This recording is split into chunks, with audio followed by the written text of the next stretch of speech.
Okay, zombies in Star Wars is weird, but it can't get any worse than that, right? Ooh, child.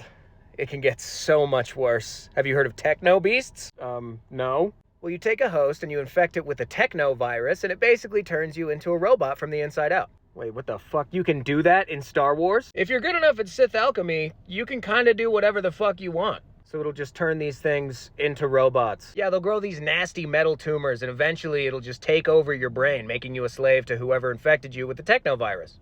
What is up with Star Wars and coming up with the most horrific ways to die ever? I don't know, but it's a wacky, wild world in the Star Wars universe, isn't it? I used to think it would be fun. You know, I would daydream about being a Jedi as a kid. Now learning more about it, it just kind of sounds horrific. Yeah, growing up kind of sucks.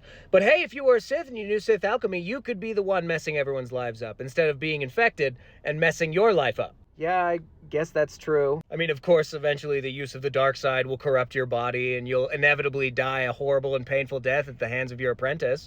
Of course. Of course, why wouldn't that happen?